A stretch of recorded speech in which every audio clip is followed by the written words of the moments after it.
good afternoon to everyone.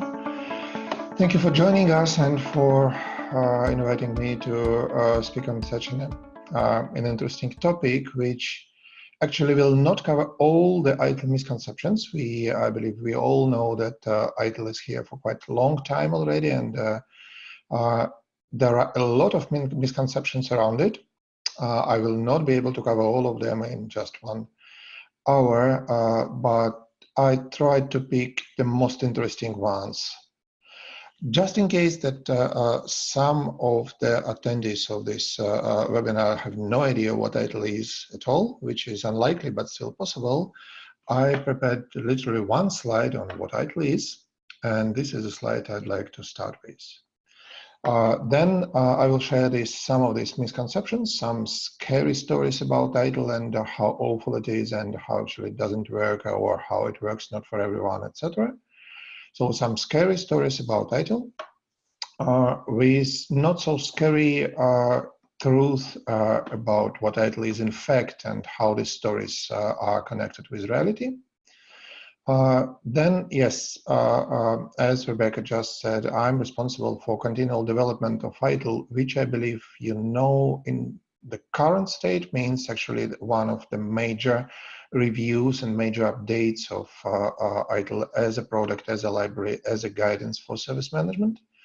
So there was an announcement in 1st of November last year that Axelos is running a major ITIL update, and there are a lot of questions about it actually. How will it affect the current guidance? How will it affect current learning plans? How will it affect current practices in IT service management?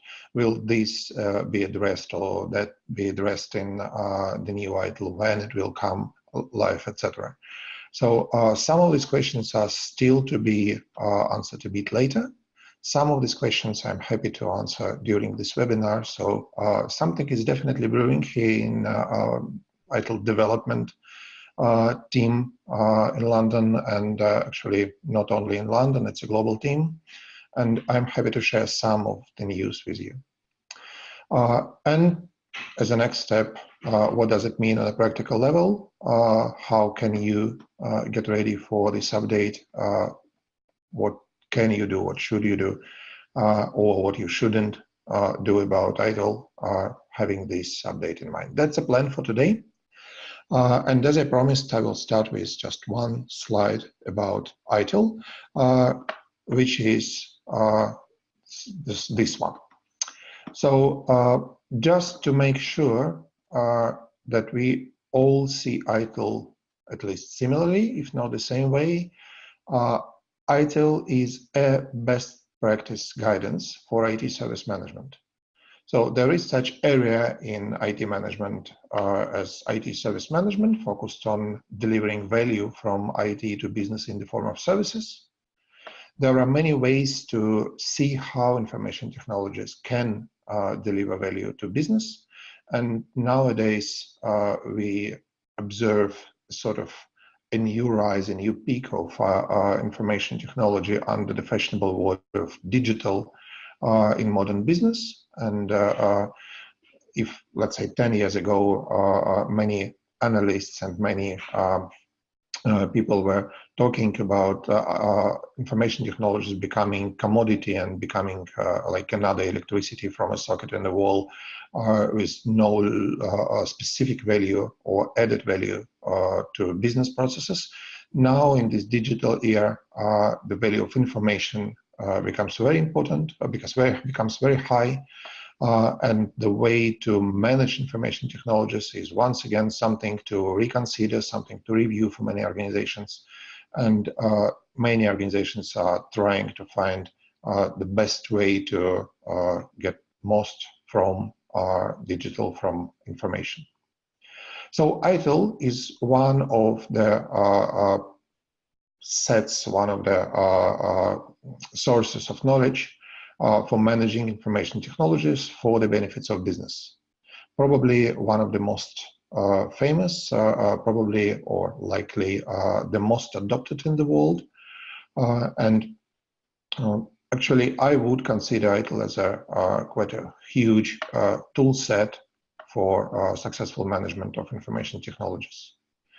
And apart from the guidance, which is actually the core content of ITIL as a product, it is also supported with a qualification scheme. So many people consider ITIL to be just a set of training and exams, which is obviously not true. And it's first of all practical guidance, and only then various ways of learning, studying this guidance, and proving your knowledge and sometimes your skills based on this guidance. So ITIL is supported by a qualification scheme, and DDLS is one of the accredited training organizations to support this qualification scheme to work in this and to actually provide accredited training on ITIL. That said, if we all see ITIL's position in the world of modern IT and modern business similarly, let's review some of the quite popular and quite dangerous in sometimes myths or misconceptions about what ITIL is, how it works, and what it's suitable for. And the first one looks like this. ITIL is all about control. If you ask many ITSM professionals or just IT professionals about their experience with ITIL, you will most likely find out that ITIL introduces a lot of bureaucracy, ITIL introduces a lot of controls, ITIL is there for the sake of reporting, ITIL is there for the sake of managers controlling how people actually work, and it's all about IT service management processes and practices being uniform, being standard, being everything being logged, and everything being displayed somewhere in some management breach like this one. And we have seen a lot of observations like this, a lot of opinions like this during 2017, when together with our product development team, we have run quite extensive international research of the current state of IT service management, visiting many countries, visiting many different communities, and asking people about their current perception of IT service management, their needs for update, and this one was one of the most popular. So ITIL is all about control. Please make it more flexible, make it more focused on performance than on conformance, on compliance, and all actually registering everything. What I have to say in reply to this statement, in reply to this, well, I dare say myth, because actually ITIL itself doesn't provide any specific guidance or any requirement for the level of control. One of the main principles of ITIL, since version 1 probably, is to adapt and adopt. You adapt the practices that are explained in ITIL, that are provided in ITIL, you adopt it, and you adapt it to your needs, to needs of your organization. And this balance between performance and conformance, between delivering things fast and delivering things in a controlled manner, and it can refer to changes, it can refer to design, it can refer to releases, actually to any part of the life cycle of IT services. It's up to the organization. ITIL is not an implementation guidance. ITIL is not a tool set for controlling everything. It provides a lot of controls as opportunities, as options, and it's up to the organization to actually choose what is relevant for them. Do they need something like the control center on the picture, or do they need just occasional controls in some critical points and some critical paths of the key processes? And that applies also to what processes to follow, what practices to implement, what specific work practice to adopt, and how to adapt it to to specifics of the organization. And this moves us to actually the second very popular view on what ITIL is. And this sounds like ITIL should be implemented. There are a lot of questions, and one of them actually refers to the update I've mentioned. Like, shall we stop doing ITIL version N and start doing ITIL version N+1?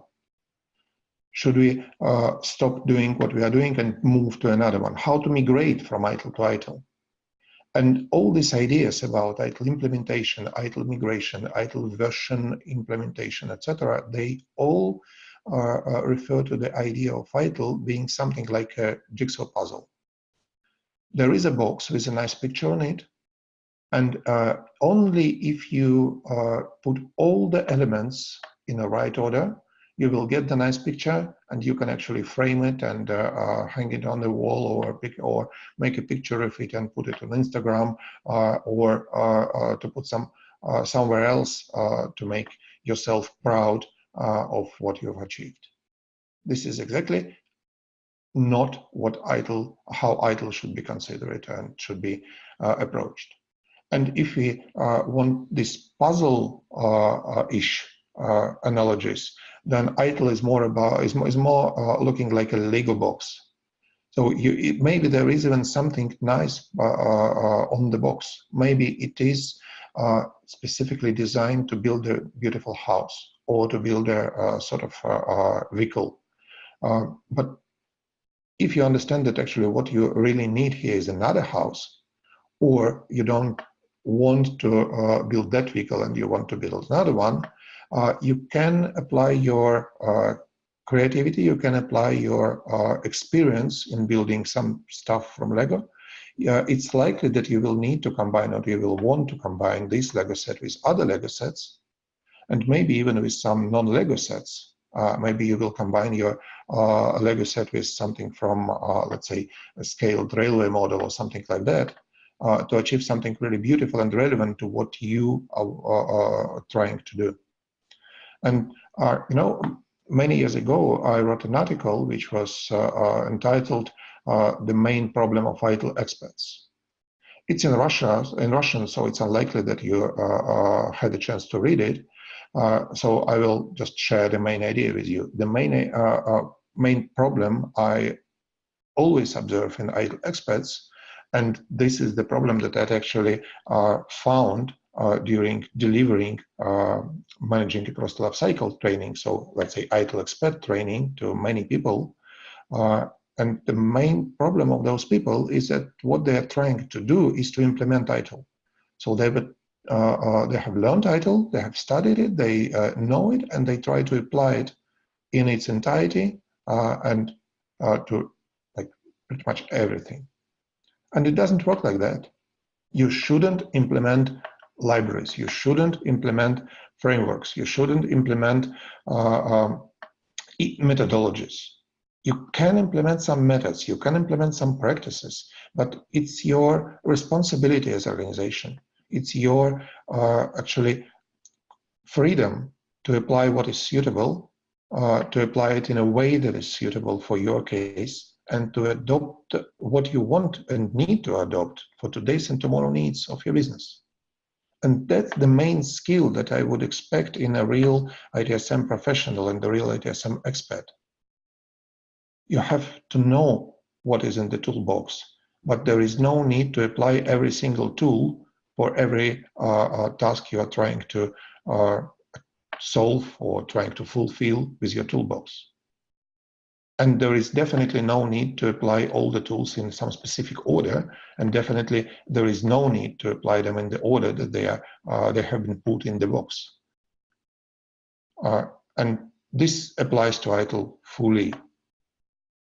And if you see a consultant suggesting to you that, okay, now you achieved something with your change management, and according to the list ITIL, you now are supposed to proceed to the next one on the list, which is, let's say, release management or service validation and testing. Just consider another consultant at this moment. this is not something to be implemented, period. This is a tool set. Don't implement tool sets. Use them. Don't let them use you. And ironically, organizations that are suspiciously successful in implementing ITIL are the huge enterprises. So these are organizations that can afford experiments like reorganizing the IT department according to ITIL publication structure and introducing something like service strategy department and service design,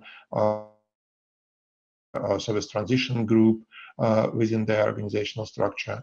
And we've seen, unfortunately, more than once, literally doors with titles of the groups, like service strategy group or department or whatever the names for organizational units are used in that specific case. And if you are reasonably small and if you focus on the goals you try to achieve, you will never do that. But if you are focused on the goals you are trying to achieve, you are unlikely to end up publicizing or publishing some sort of success story or case study on how we implemented ITIL. And therefore, some success stories being published or published in previous years, they are about organizations trying to actually assemble that puzzle that you shouldn't be assembling, instead of solving your own managerial or IT management problems and trying to achieve your objectives. And in combination with this, ITIL is about control, and huge enterprises are hugely, since they are huge, about control and uniform way of doing things.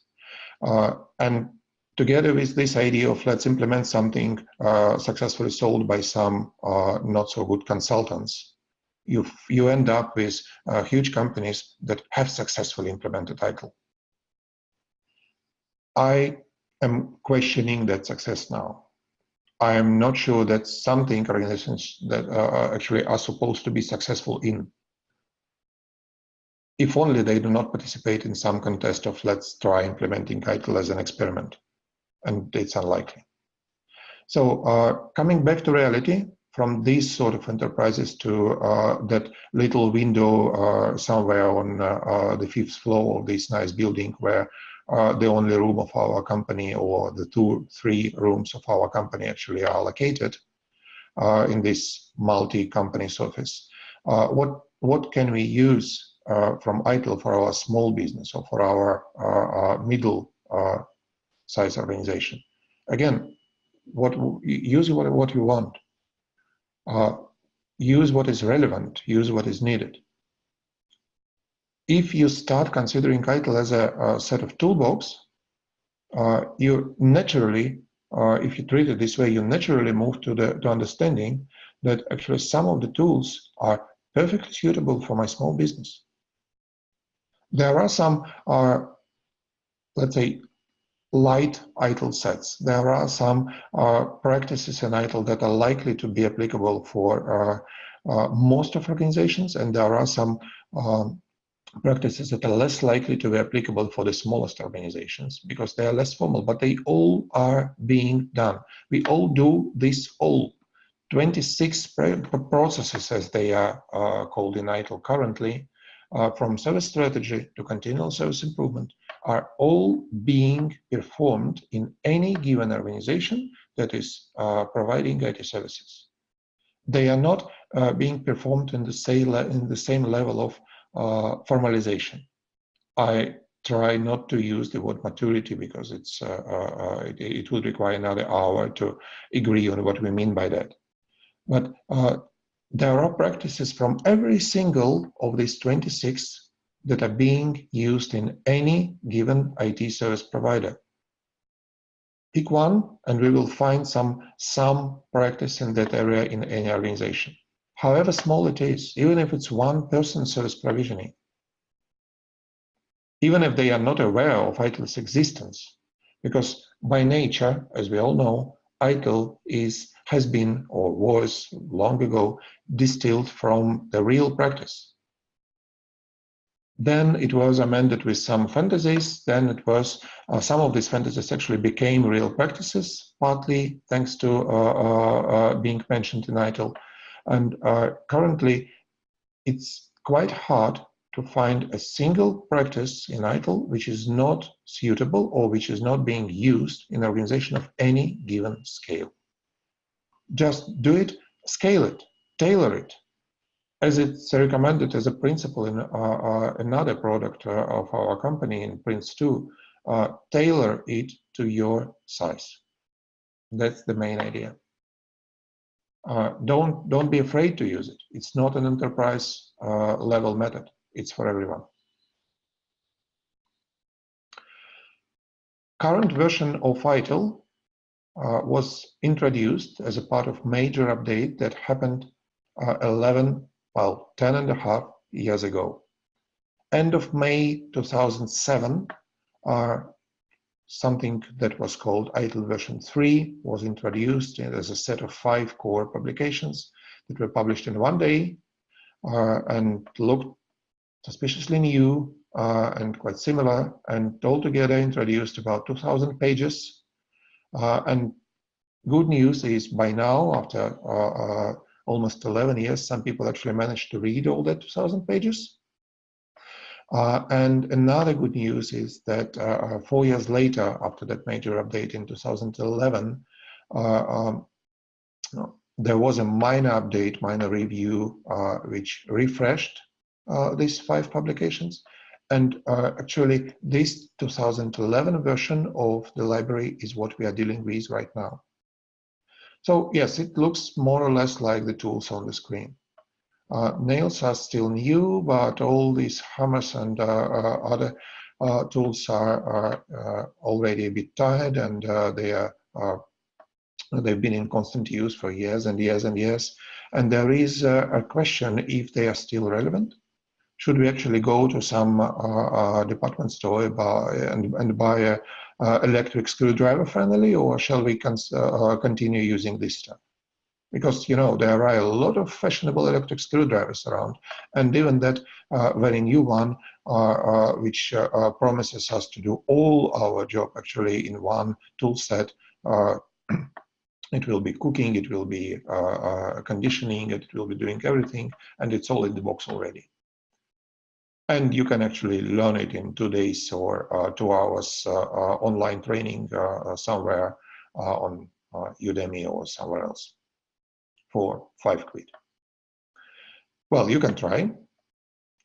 Some people even buy this, all-in-one, nice-looking automated sets as seen on TV, and as not so often seen on TV, they keep being stored in a cupboard until the next charity fair or something like that, when people will find a way to get rid of them. Some huge investments in practices. In fact, ITIL included, if you treat it like this, if you try to implement it, as we mentioned a couple of slides ago, these sort of investments are likely to not bring any value in any reasonable time frame. So what can we do about it? And is ITIL finally outdated or not? Why are we refreshing it? We are refreshing it, so there is a reason for refresh. And the reason is clear. ITIL is a set of good or best management practices, something that has been proven, something that proven to be useful, that is tested on living, breathing management or IT service management organizations or service providers and their customers, and proven to be useful, and even proven to be useful being done in some specific way, because we are talking practices, not just high-level principles. And there are a lot of practices that have emerged in the last 10 years, have been proven to be useful in the last 10 years. And there is a constant development of technology, and being actually working in technology, being IT service providers, we try to adopt many of emerging technologies for ourselves as well, not only for our customers. And if you open current ITIL service separation publication, which is probably the most popular one, and go to service desk section, which is probably the most popular one, you will find you will find out, or you will confirm that actually the main way for customers, for end users to contact their service provider that is described there is currently phone call or email or just a visit, which is not maybe the case in your organization right now. And such thing as chatbot is not mentioned there at all because it didn't exist 10 years ago, or at least it didn't exist in the state that was worth mentioning as a good practice. Some interesting developments like infrastructure managed as a code, or continuous integration, continuous deployment, or close integration of development and operations, or some ideas of lean production about eliminating waste in the value cycle, in the value stream. All these ideas have been applied during this decade, and many of them actually have proven to be valuable, have proven to be working.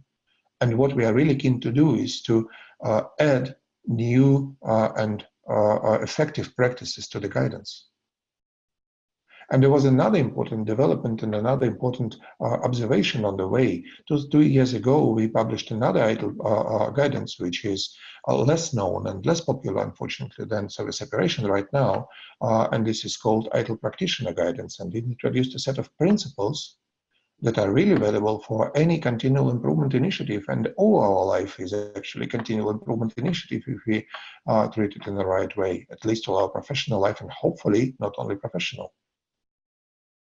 So we have a lot to amend, we have a lot to refresh, we have a lot to add to the guidance, and on the way, we are keen to make it more digestible, more modern in many ways, and I will touch that in one of the next slides in a bit more details. But right now, I'm proceeding to another quite popular misconception about ITIL, which is partly on the conscious side, partly a reason to blame ongoing ITIL industry, which have been developing around ITIL for all these years. So there are many people that are sure that first ITIL should be implemented and therefore new ITIL actually devaluates the previous one, and just jumping to the next one, that ITIL is all about training and certification. Let's focus on this one, for example, just for a minute. What we have on the slide here is a calendar. And this year calendar is over. It's unlikely to be useful for another several years. So let's get rid of this and buy another calendar. ITIL is not about, it's not like a calendar. It's like your favorite cookbook.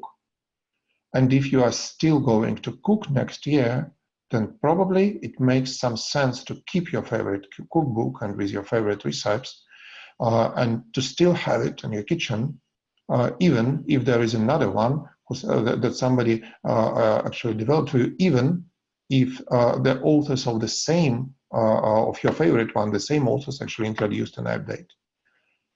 You have been using it for years. You know it by heart. You know all the pictures. You know all the practices there. It's good to have another one. It's good to pick some new recipes from there. It's good to combine them. Probably one day your children or their children will prefer this one to your favorite one, or maybe another one, or maybe electronic one. But it's not a calendar. It's not a one-year diary. It's something that we are doing for a successful delivery of our IT services for years and years and years. If you are not going to deliver your IT services for years and years and years successfully, probably you need very few vital practices and you can just go and try delivering them. But if you are interested in a sustainable management system that will work and guarantee high quality of your services for years to your customers, then it's good to have some good practices on board. And practices, they don't become outdated just because there are another practices. They become outdated because you, let's say, overgrow this practice. and another one is more relevant for you now. It's about your state, your organization state, not about new publications. So ITIL update that is going to be released relatively soon, definitely before we finish delivering IT services to our customers, I hope. It will add to your tool set. It will refresh some of your tools, but all your current tools are likely to be still relevant if they work for you. And this is basically what we have to know about this influence of the update. There is no need to get rid of your working tools. And coming back to the last one in this myth list, ITIL is all about training. ITIL training is all about exams. There is an, as I mentioned in the first slide about ITIL, in the first what is ITIL slide, there is a qualification scheme behind ITIL. It supports knowledge that ITIL is providing, that ITIL provides. It makes it possible for people on the labor market. It makes it possible for hiring managers. It makes it possible for organizations to assess how relevant are the service management knowledge, service management skills sometime of their current and prospective employees. And that's a good idea, actually. If you have available knowledge and if you expect people to know something, then training and exam is a good way to test that knowledge. But unfortunately, as with any popular and well-working things, there are people and organizations trying to draw it down to just milking money from the product, regardless of the final value for the customers. And this practice, in many ways, has created this misconception of ITIL being just a qualification scheme. And for example, now what we keep hearing and what we have been hearing for the last year when we were running this research program is that actually Axelis is now updating ITIL because they are updating ITIL exam. I'm responsible for ITIL development and ITIL update right now. We do update the guidance. We create the guidance, we test it, and then we create exams to test the knowledge of the guidance, to test the understanding of the principles, to test knowledge and the way and actually capability to apply the practices. We definitely do not create exams for the sake of exams. And nobody should, I believe. ITIL is popular because it provides valuable guidance. ITIL exams are popular, ITIL training are popular because they prove valuable knowledge.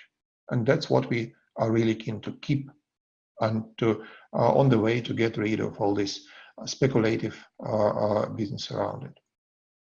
So, having said that, just to make sure that we all understand it in the same way, what is ITIL training, what is ITIL exams, and what is it for, actually? This is not the most well-known representation of the current ITIL qualification scheme, but basically there is a foundation training on the left of this stream or this arrow. There are some recognitions, some designations named ITIL Expert and ITIL Master at the end of this journey. And there is a number of qualifications on the way. And basically, there are several groups of these qualifications, namely 5.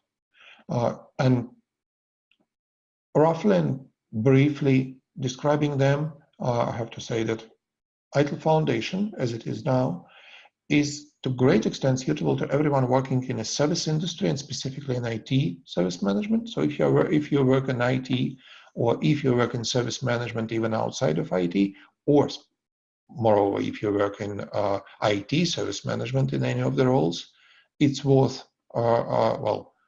attending this training. It's worth getting aware, getting familiar with what IT service management is. And currently, maybe ITIL is the most recognized and the most effective way to do that, to become aware of what IT service management is and where is your role in that IT service management practice of your organization. Because if you work in a service management organization, in service organization, or in any kind of IT organization, you are likely to work in IT service management. Then there are two streams, so-called life cycle stream, which is on the top of the picture, and so-called capability stream, which is on the bottom, respectively 5 and 4 qualifications and exams.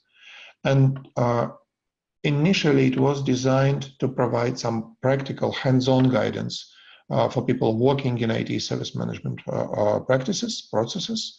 And this capability stream of 4 qualifications and 4 groups of practices: release, control, and validation, service offering and agreement, operational support and analysis, and planning, protection, and optimization, is for people working in different roles, in various roles in that processes or practices.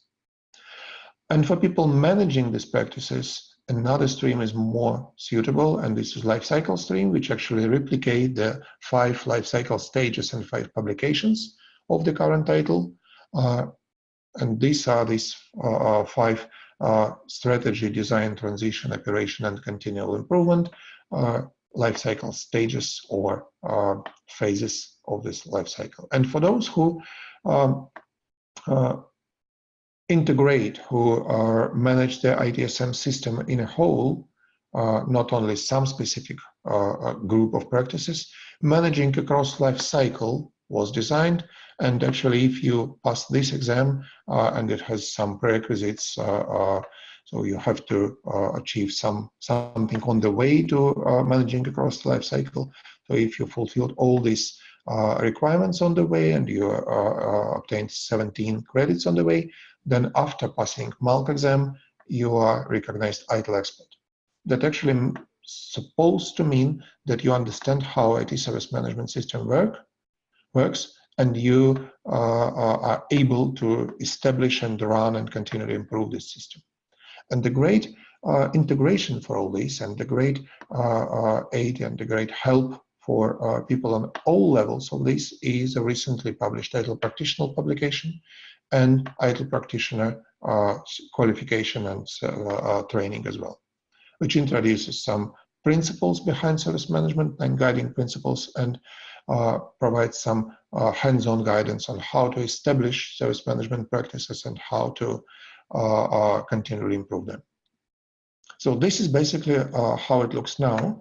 And running a bit ahead of myself, I have to notice that it's overcomplicated according to all people involved in this, from ourselves at Axelos to training providers to people actually choosing qualification for them, for themselves.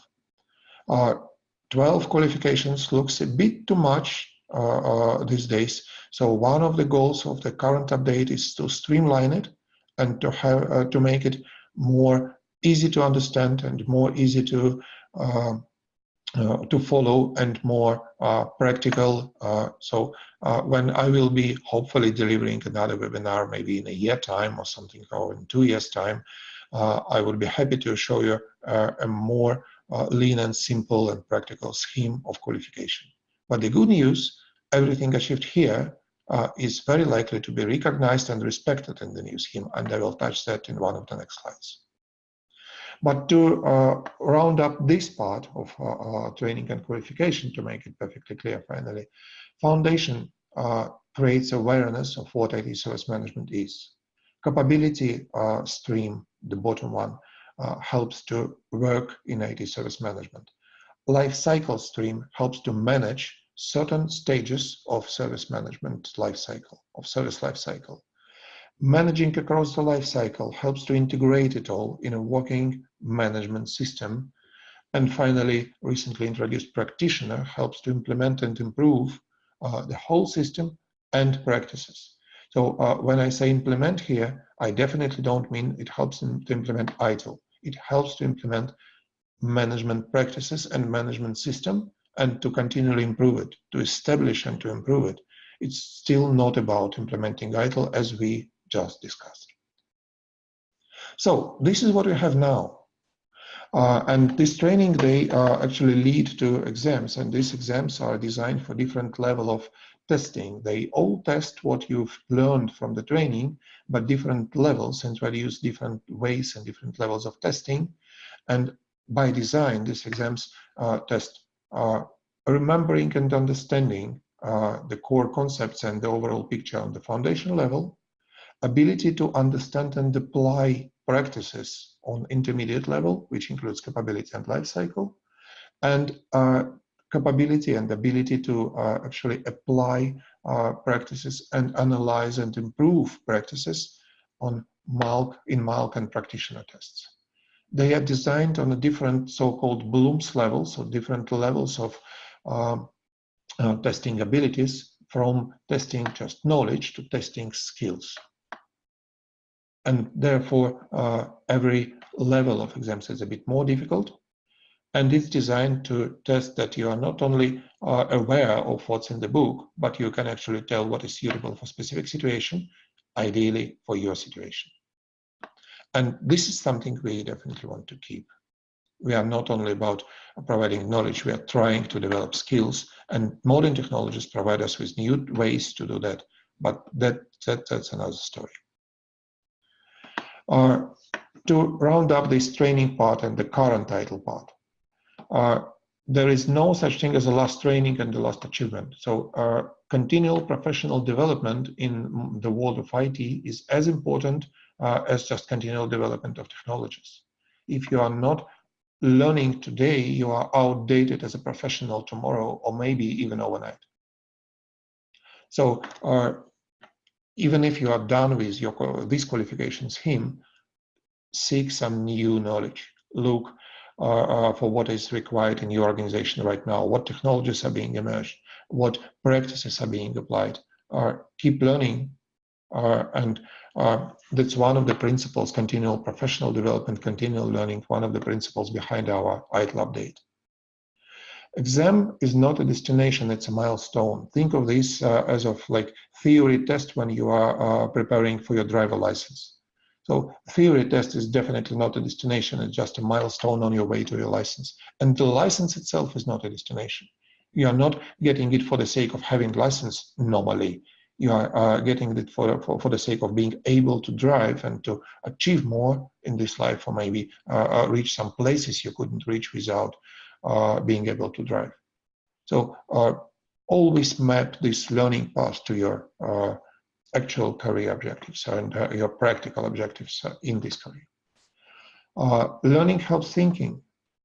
So if you keep learning, you actually develop your ability to think critically, to proceed from this, I know this, to I understand how to apply this, to I can develop this, as we saw in the previous slide. And the good practice is to study not to follow the needs of your organization, but to predict them and to study one step ahead of your current needs. Study for tomorrow, not for yesterday. And plan your learning journey according to prospective needs of your organization and your actual work. And the last principle here, training provider actually matters. There are training providers and training providers, and this is definitely not sort of a service that one should choose, let's say, based only on the price or on the vicinity. So I'm going to this school because it's the school was the closest to my house. It works for schools better, like for foundation training, but it doesn't work very well for universities, does it? And now I'm done with what ITIL is now and all these myths, and proceeding to what is going on in ITIL development. So ITIL is being updated. It's under construction now. New ITIL is being developed. And there are people behind this update, and these people are the people on the picture. And I'm just running around this room, and there are people from the UK, Mexico, United States, Australia, again, US, UK. The one from whose place actually the picture is made is from Japan. And these people here are the so-called lead architects team. Barclay Ray, Mauricio Corona, Lou Hanebe, Corinne Castile, Troy Dumoulin, Stuart Trans, Takashi Yagi are the people defining the architecture of the new product. There are more people who review this architecture, and there are even more people, almost 100 of them, supporting this with co-authoring, reviewing separate chapters, writing, authoring supplementary guidance, helping us to develop qualification scheme, helping us to develop competence model, to update the ITIL competence model, etc. So it's a joint work. It's not 7 or 10 people from the UK sitting somewhere in a basement and rewriting new books based on the old books. This is a truly international and truly diverse team with a lot of input from many areas, from all the continents and nearly all the countries, at least all the countries actively using ITSM as a practice. And it's really exciting to be part of this project. I don't have time, and this is not a topic for this webinar right now, but I want to share just some intentions, some principles behind this project. We are making ITIL modern, which means addressing emerging and emerged practices. Simple and flexible. New ITIL architecture should be able to continually develop, not once in 10 years or once in 5 years, but continually together with the technology. It will incorporate all the relevant guidance from the current version, but it will be enriched and amended with modern practices, with all these interesting ideas of lean, agile, DevOps, all cloud, and artificial intelligence,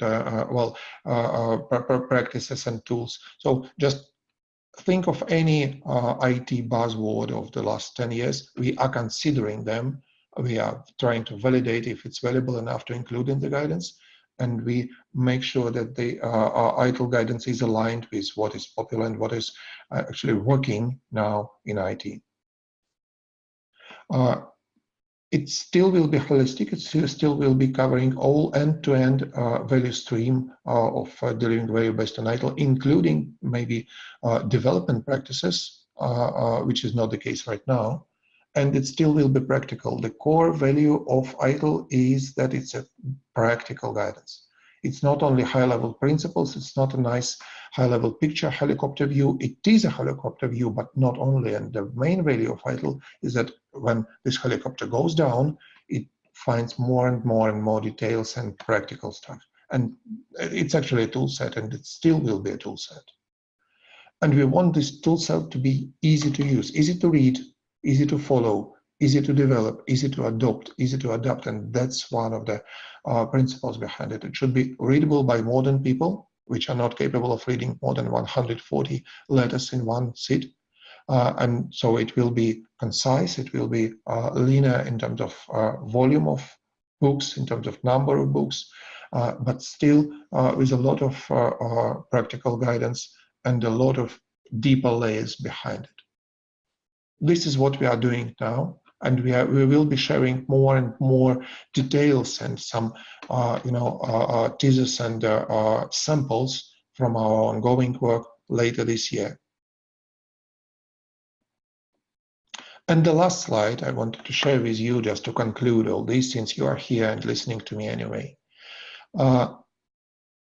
This update, ITIL update, doesn't devalue any of your previous and current achievements, including your certifications. If you plan to get a training and to get certified this year, go for it. We work on the qualification scheme for the new ITIL, which will recognize all your current achievements. And I do hope that your employee or your employees and your employers will recognize your achievements as well, because actually it's about your ability to do stuff, not only about your brave achievement of sitting 2 days or 3 days or 4 days in a training class. We embrace and enable continual professional development. And these principles don't, there is no final certificate and keep learning that I mentioned earlier, they will be explicitly supported in the new ITIL. And finally, regardless of the ITIL development, regardless of ITIL as a subject in general, study what is relevant for your work. Leave this chasing hypes to people chasing hypes. You learn to work better and finally to live better, not because there is a new fashionable shiny stuff that everyone is learning today. It's not about fidget spinning, it's about actually doing work. That's what I wanted to share with you. For the next slide, I'm passing the word to my colleagues from the DDLS. Thank you so much for that, Roman. I think that there's going to be a lot of exciting news that comes from the update. So we look forward to that. But in the meantime, guys, we've actually got our ITIL Foundation courses up on our website with the current dates. Obviously, there are dates going past March, but if you're looking to book onto our foundation courses, there are immediate dates there on the screen for you. And if you are actually looking to train your team, we do have a special on at the moment where if you book more than 5 of your staff onto an ITIL Foundation course, there is a special discount. So please check that out with your account managers and have a talk to them with that. So Roman, in terms of questions, we have a few. If that's okay with you, if you're happy to stick around and answer these questions for us. Sure. Fantastic. So let's ask, there's the first question that comes from our audience is Mark. He asks, if ITIL is a framework consistent of certain myths, what myths align with the ISO 20000? Well, there is a history behind this. If we are discussing current ITIL, basically ISO 20000 was a development of the British standard BS 15000, which in turn was based on ITIL. So these two are aligned from the beginning. They are actually very close, and the very development of initial standard for IT service management was based on ITIL. Then after update, they keep being updated, and both teams actually are looking at each other and keep content of the practices aligned with the principles and requirements of the standard. So ISO 20000 is being updated right now, and we keep being aligned with standard update. We understand what is going on there. We are really keen to provide practices supporting requirements of the standard, and the other way around also, the team updating the standard is aware of what's going on at Axelos, and actually we are doing a very similar job but from different perspective. In general, standard provides requirements for service management system and body of knowledge, which ITIL is, provides various ways of fulfilling that requirements, and this still will be the case. So these two are aligned, and it will still be the case. Thank you, Roman, for that. Mark, I hope that answers your question. Guys, if you have any questions, please pop them into the question and answer panels and also the chat panel. But let's go back to when we were talking about who's actually participating in the update, Roman. You mentioned Australia was actually represented. So what happens if one of our audience member on this call today wanted to contribute? Can they? Yes, generally the answer is yes. There are various opportunities to contribute, and the best way to start this is actually to go to Axelos website, and there is a call for a so-called ITIL research community. So there is a group of currently about 2,000 people in our professional community. It's free to join, and this is a group that is being updated of what we are doing and being asked questions and being actually invited to close a collaboration in the first, well, before anyone else. So this is the best way to join and to keep updated on this. If there are people that think that they are experienced enough, there are actually good enough as professionals and have a lot to share with ITIL Update team and want to be closely involved in literally in developing or testing or actually working on ITIL Update among attendees of this webinar, I would suggest like a sort of a special invitation for you. So just contact DDLS, express your will to be involved close in ITIL Update. They will pass your contacts to me, and I promise I will contact you personally. We'll discuss what you, how you see this cooperation, and we'll try to find a way to involve you if you think it's something that you really can contribute to. We have a lot of applications from different people, so I cannot promise that we can involve everyone immediately, but there is a long way ahead, and we definitely need some passionate and professional service managers. So feel free to contact me. In the next slide, there is an email. You can even write to me directly, and we'll find a way for you to join the team. Great. Thank you so much for that, Roman.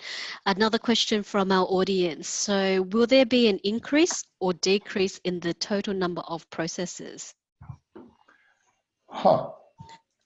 Good question, isn't it? That's a good question. We are really keen to make ITIL leaner, so to get rid of some entities that haven't proven to be really useful, like the 7-step improvement process for one, or some things, some minor processes in service transition, for example, like change evaluation. It's available practice, but it's unlikely to be established as a separate process, as a thing. So we consider making it leaner in this way, but we also consider expanding the scope by, for example, explicitly introducing integration between development and operations and taking all the DevOps practices on board. So we can end up with the same number or similar number of practices, but they will be different and the scope will expand. So I cannot provide any specific number right now because we are still reconsidering it continuously. But some will leave the team, some will join the team, and generally the team is likely to be of a similar size. Thank you so much for that, Roman. Now, I'm just considering the time that we actually have. Maybe one more question. So, what are the most important changes in the ITIL?